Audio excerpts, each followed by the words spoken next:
So we're just lowering the box down because we're going to remove the box off the motor. So we've got to get the two top 19mm bolts from the top, which you're going to need a really long extension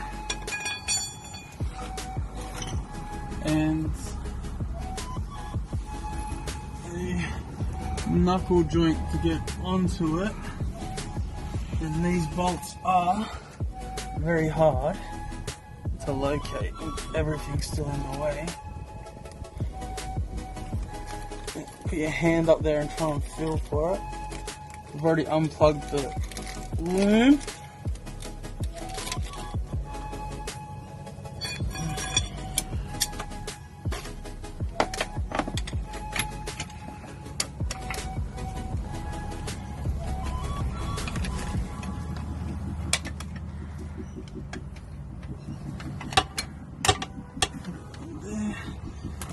A really powerful rattle gun is the best way to get these out because it just shocks them and they hopefully come out first go.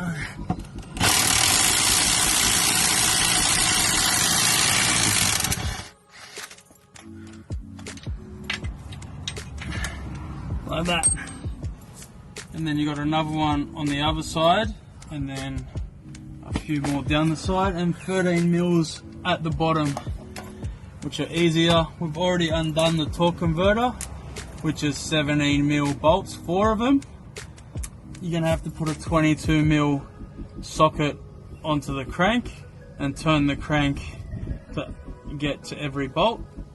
I do that first, I undo the converter first, then I come here and undo this side of things. Because the box is staying in, we're gonna leave the transmission lines on because we won't hit them when we're pulling a motor in or out. Like I said, the wiring loom's unplugged. Once we pull the motor out, we'll have a jack and a board under here just holding the box up in place until we put the barra in and bolt it all back up. Alright, so as we're pulling the box out, we noticed and we're wondering if it had ever been serviced before. That's a good example that somebody has tried to service it, or they have, because they have absolutely stuffed that bolt. So now we're going to have to find what socket they used and get a new gearbox bolt for that. And we'll give you the right size socket, what to use when we find another one, because that is absolutely disgusting. When you pick up your pedal from late model Ford parts, the wreckers, we got them to do a loom chop as well. So that's the standard accelerator loom plug there. So when we run the aftermarket loom that Cole Lambert has made, that has to run through the firewall, and then we've been sent the color matches. So we'll just wire that into the same colors. We'll do a video on that later. So for now we can mount this pedal and can still get to the plug to plug it all in later.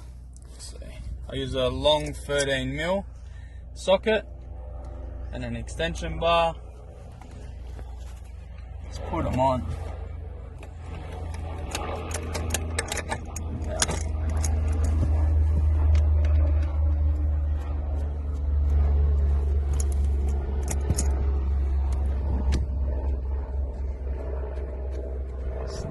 That.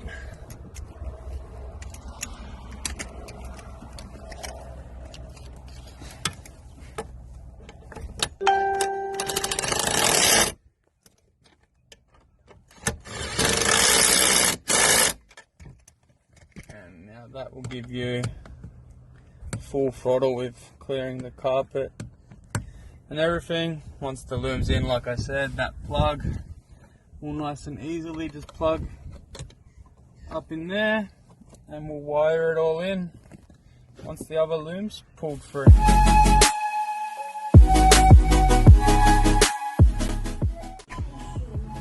The motor's ready today to pull out. So we've undone everything, your engine mount bolts are 13 and 15 mil. We've pulled them out. We've undone all the gearbox bolts and converter. So your gearbox bolts are 19 mils up top, 13 mils down the bottom. Your torque converter is a 17 mil, you've got 4 of them. Put a 22 mil on your harmonic balancer and turn that around to take out those 4 bolts. We've undone the power steering, we've removed that out. We've undone the aircon, moved that to the side. You've got your 2 fuel lines underneath, we've unclipped them. Also the brake booster, you have to undo your brake booster.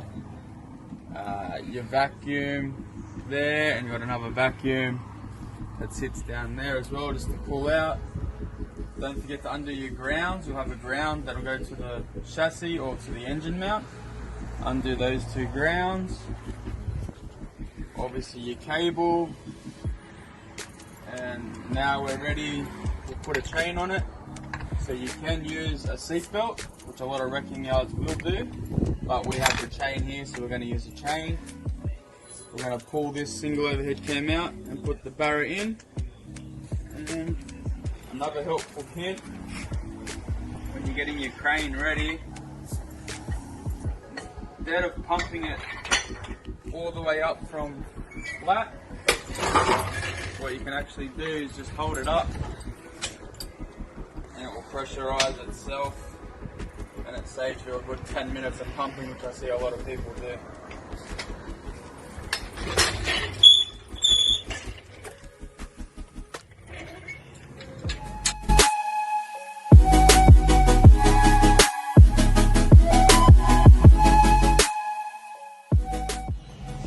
So when the motor's out, it's a lot easier to remove the standard power steering pump hose. So that's your AU one. So we've unbolted that. That's now no use to us. When the barra goes in, we'll put the power steering pump in on that.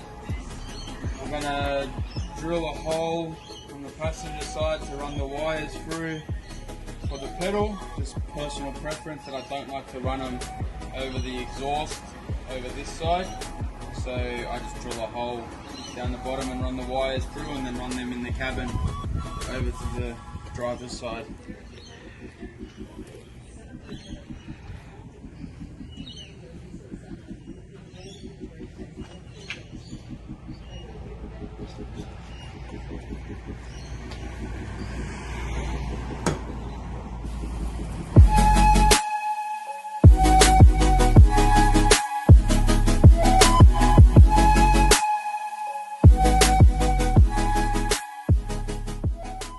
So, not sure if you can see on the video, but up on the flex plate, what we like to do is set the bolt hole, I can't get it clearly, set the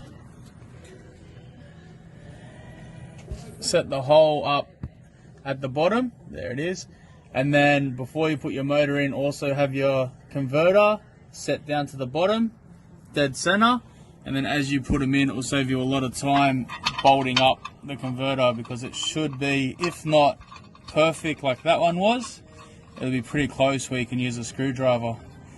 So just bolt them in, we'll tighten that up and turn it and put the other 3 in. So I've got the barra in now, all bolted up alright, engine mounts slid straight in, gearbox is connected. We've moved the water bottle overflow, we found that was getting in the way of the loom.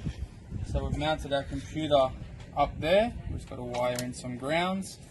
We've extended the wires on the loom for the overflow, and we're going to try and fit it somewhere down in there, or buy an aftermarket washer bottle that'll mount somewhere here.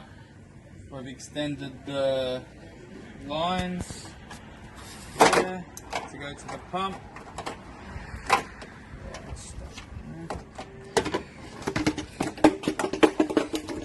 pump, which that way we can have a lot of room to play with and figure out exactly where we want the washer bottle to be mounted. We've ran the wires through the firewall for the OBD, a power and the accelerator. We'll do a video on wiring all that in. And now the rest is just putting alternator, radiator back in, finishing off the intercooler piping, and then we can get into trying to figure out how the exhaust is going to work. It's one thing we haven't looked at yet.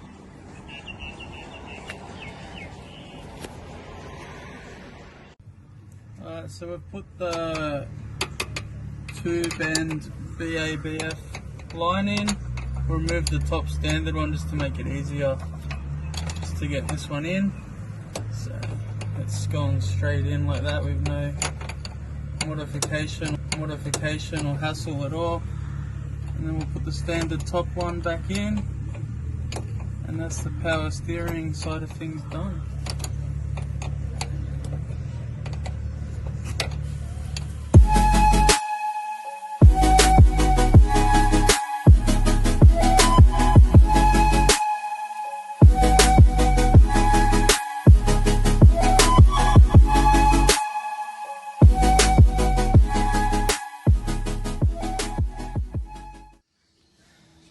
Barra motor in. As I put the computer, I mounted it up there for where all the wires sat the best, and the overflow washer bottle was in the way. So what we're going to do is move the washer bottle.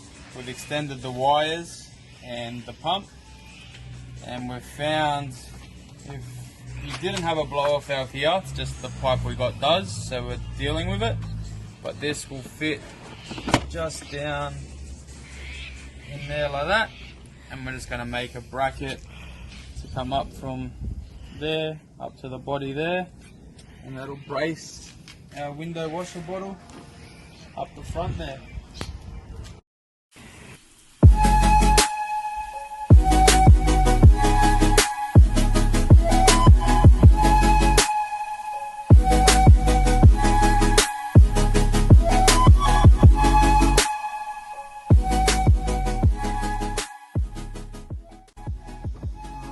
In the car now, wiring in the accelerator pedal and the OBD plug will wire in. So they're the only two things inside, and the power ignition wire, which will run through the computer, and we'll give you that pin outlet later. I can't remember off the top of my head. So Cole's written out exactly what to do on the bit of paper here. Pretty straightforward. For your pedal, brown to brown, white to white, and so forth. We're just copying that and wire it in, and she'll be able to start the car soon. So removing of that computer, there is a stupid ground.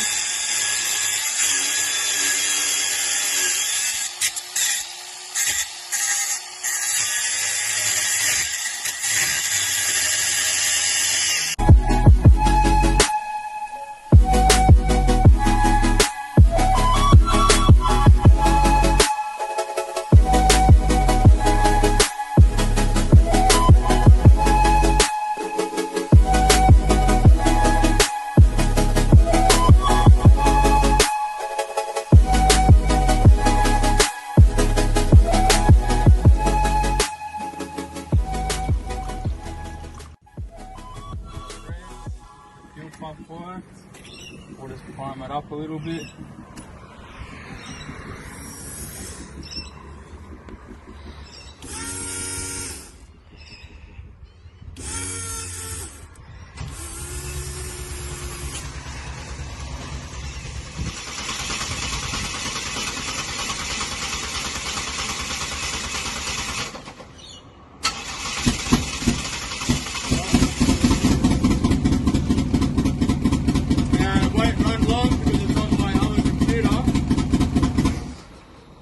Running like that because it's on the computer out of the race car, which has E85 tune and 1000cc injectors.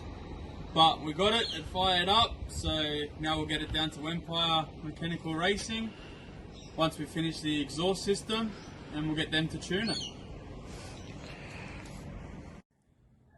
So the barra is finally in, we've started it up, it runs, a couple of little more things to do. We've got waiting on the AC bracket, waiting on a boost gauge, little things like that we'll get videos of when we do. But the barra's in for now, and we'll get the exhaust done next, and the bonnet shuts without a problem.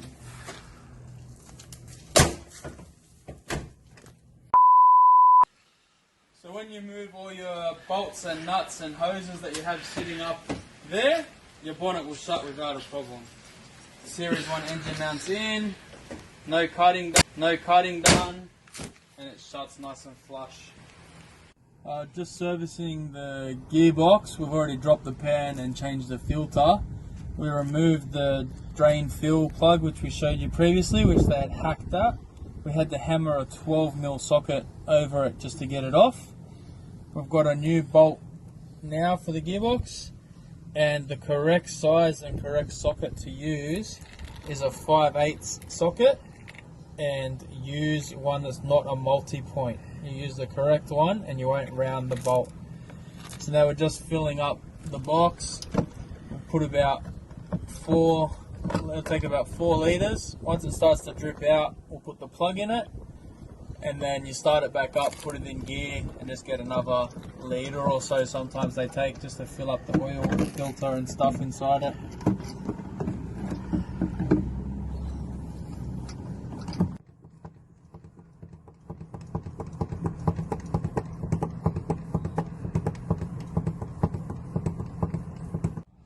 We've finished off the exhaust system now. As we shown earlier, that was the part Cole Lambert had made for us. We had gone and got a 2.5-inch exhaust, which we were lucky enough to pick up from Empire Mechanical Racing. I just shot them a message just to ask if they had something laying around, and they did. So this is a 2.5-inch IRS AU exhaust system. They've put a hot dog in it, the previous owners, so it's going to flow really good. The only part we've had to adjust here, and we are not welders by any means, but we've just gone and got a little bit of 3-inch pipe.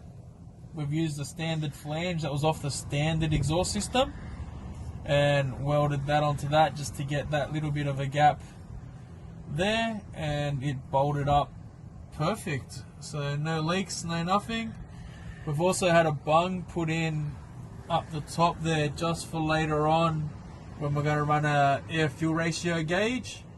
So we'll have that put in there, and that way we can monitor what air fuel ratio it's running at, and it's just a really good safety thing to have in the car.